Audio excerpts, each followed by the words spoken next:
And it is officially the busiest travel season of the year, with nearly 82 million Americans flocking to their Thanksgiving destinations. But we're already seeing some active weather. And Marissa, this is making for not just slick roads, but planes, trains, and automobiles all being impacted. Not in Atlanta just yet. Travel expert Samantha Brown joining us now on Weather Command. Samantha is an Emmy award-winning TV host for Samantha Brown's Places to Love. Samantha, you've been a travel expert for 25 years now, so you've got some tips. You know, it's so surprising. I heard a stat, I wrote it down because I was so blown away, that just over 40% of Americans fly once a year, meaning that people aren't used to flying all the time, and it can be overwhelming if you don't do it that often. Yeah, absolutely. And I think people, first-time travelers, always underestimate how large these airport terminals have become. They are football fields after football fields of getting, through security into your gate. So you always have to bank in more time, certainly. And, Samantha, I would love to travel with you specifically, just because you're an expert. So, you look at the forecast, you look at the weather, you see places like DFW right now, there's thunderstorms in the forecast. What are you doing beforehand? You know there's thunderstorms in the forecast, you got a flight. What's Samantha doing? Michael, I have an intense plan.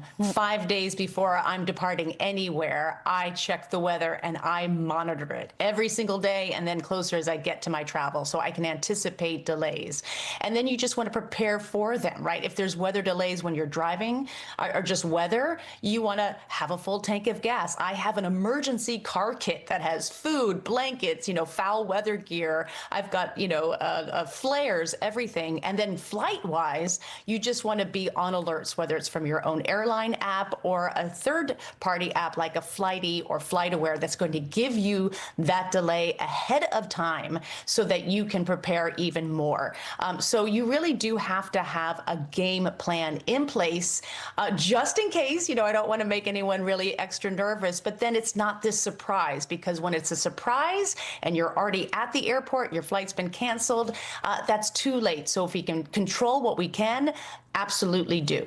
You know what I love to do, Samantha, is pack, if I have a layover and I'm worried about my luggage, I pack extra clothes for everybody in my family. Just a pair of underwear, socks, because those are the most important things in my book, and then anything else we might need, right?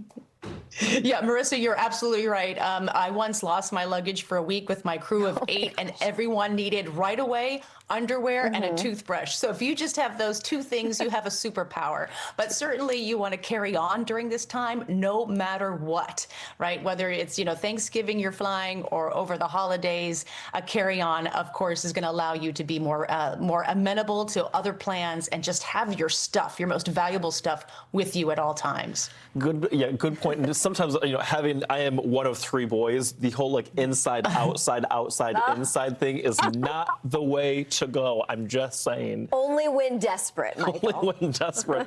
Samantha, what my question is for you too is, so from what I understand, there's a lot of folks that are looking at air travel and they're like, we're not even gonna mess with all that. But they're looking at the trains and they're thinking to themselves, you know what? This is actually perhaps a better option for us. Absolutely. Train travel is really experiencing a renaissance across the world.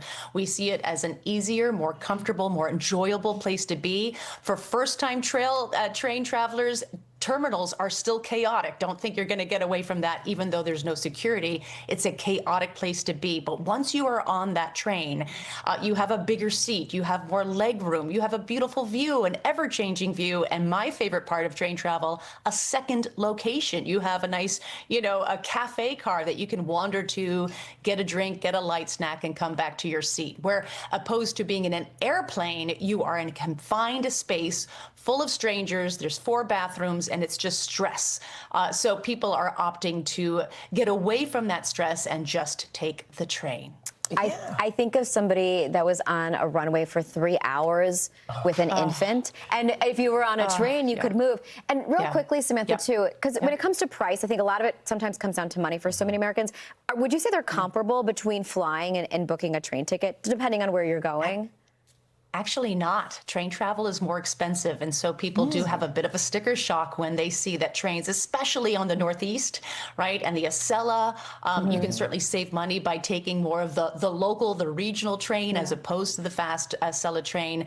But I think people are going to be surprised about how affordable air travel is compared to train travel, unfortunately. And hopefully that will change. But yeah, I think a lot of us think trains would be cheaper, but sometimes you see the ticket price and you're like, I think, like, as opposed to airlines, unless you're flying like first class, I feel like for a train, like you make that a part of the experience. So I feel like you're paying for the experience to go through the hills, look outside, see the trees changing colors. At least when I go on trains, I always really appreciate that. Samantha, I hope that we connect with you like all the time. I've really enjoyed our conversation this morning. Our Emmy Award-winning travel expert, Samantha Brown. And Samantha, save us a seat on the train next year, because we would love to jump aboard with it one of these days.